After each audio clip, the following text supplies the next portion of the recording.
일단 그런 걸 좀 피해가려면 내가 어떤 거에 알레르기가 있는지를 알아야 될 것 같아요. 그런 건 뭐 알 수 있는 방법이 있나요?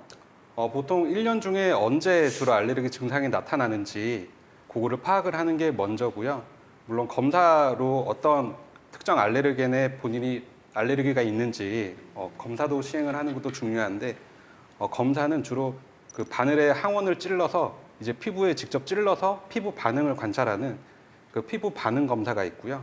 그리고 직접 한번 접촉을 시켜보는 유발 검사가 있고, 그리고 혈액 검사를 통해 특정 그 알레르기 항원이 있는 항체가 있는지 측정을 하는 혈액 검사가 있습니다.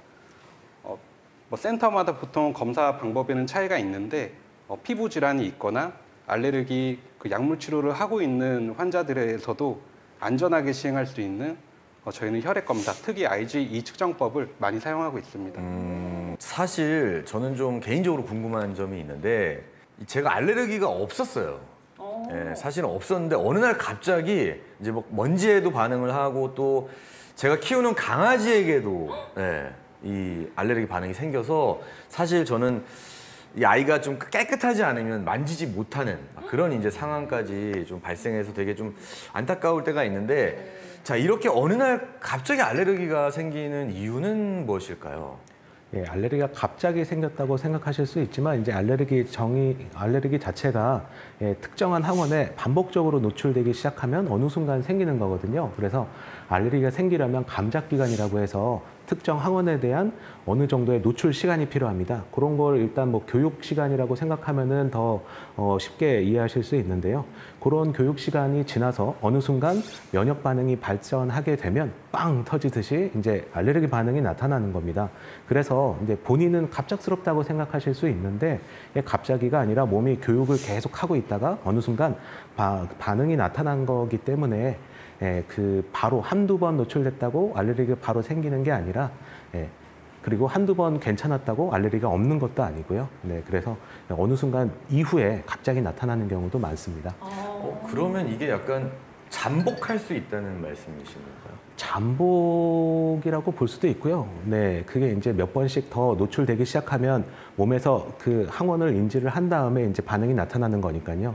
예를 들어서 뭐 완전히 똑같진 않지만 예방접종 같은 경우 그런 항원을 미리 계속 주사를 맞아서 몸에서 그거에 반응을 하게 되면 항체를 생성하듯이 면역 반응의 일종이기 때문에 비슷하다고 보시면 되겠습니다. 근데 이 알레르기가 참 종류가 많잖아요. 증상도 뭐 여러 가지가 있고. 근데 저는 제일 궁금한 게 저희 남편하고 시어머니하고 저희 아이가 모두 비염이 있단 말이죠. 근데 그래서 콧물을 많이 흘리고 아침마다 막 코가 막힌다고 하고 이러는데 네, 알레르기의 주요 증상들이 또 어떤 게 있는지 좀 정확하게 얘기 좀 해주세요. 알레르기 비염인 경우에는 맑은 콧물이나 코막힘, 재채기도 많이 일어날 수 있고 눈이나 코가 간지러울 수도 있습니다. 그리고 그런 것들이 목 뒤로 자꾸 넘어가게 되면 가래처럼 나타나는 경우도 많고 냄새를 못 맡거나 두통이 동반되기도 합니다. 저는 선생님 말씀을 들으면 들을수록 이게 뭔가 감기랑 좀 비슷하다고 생각이 들거든요. 그러면 알레르기 비염과 감기 이거 구분할 수 있을까요? 네, 알레르기 비염과 감기 모두 그 콧물, 코막힘과 같은 비염 증상을 일으키기 때문에 구분이 좀 어려울 수 있습니다. 가장 중요한 것은 이제 원인 알레르겐의 노출과의 연관성이겠습니다. 또 계절 증상이나 코 가려움증, 재채기 증상은 감기보다는 알레르기 비염을 시사합니다.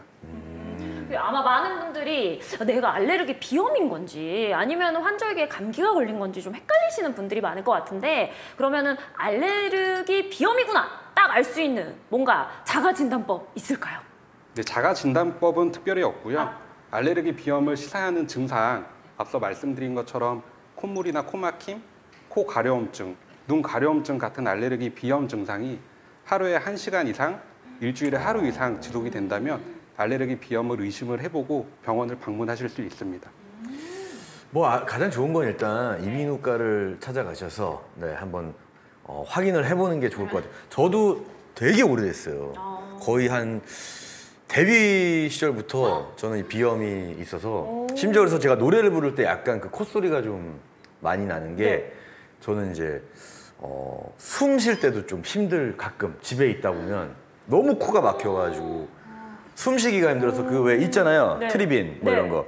그런 걸 이제 항상 좀 휴대하고 다닐 정도예요. 근데 무대 위에서 가면은 먼지도 많이 나잖아요. 힘드셨을 것 같아요. 그러니까 아마 그런 것들이 좀 원인이 이제 오래되다 보니까 사실 저희가 이제 공연하는 무대나 이제 특히 이제 네. 좀 내부 같은 경우는 먼지가 많아요, 공연장들이. 그러니까 그런 거에 이제 계속 노출이 되면서 아까 선생님들이 말씀하신 것처럼 이게 이제 결국에는 알레르기로 터질 게 표출이 된 게 터졌다. 아닌가. 네. 네, 그런 생각이 들더라고요.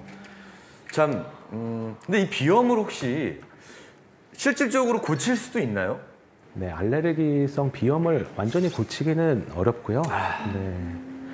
그 뭐 나중에 나오겠지만 이제 면역 치료 방법도 좀 있기는 한데 그게 이제 3년에서 5년 정도 치료를 계속 하셔야 되고 한다고 다 효과 있는 것도 아니고 효과가 있다고 해도 뭐 이제 한 10년 정도 뒤에 다시 재발할 수 있고 그런 부분이 있습니다. 그렇군요. 아, 이거 뭐 그냥 안고 가야 돼요. 네, 함께 살아야 된다고 얘기는 많이 하시더라고요. 그래서 뭐그 정도는 근데 뭐 크게 뭐 정말 힘든 만큼은 아니어서 네, 충분히 견뎌낼 수 있을 것 같고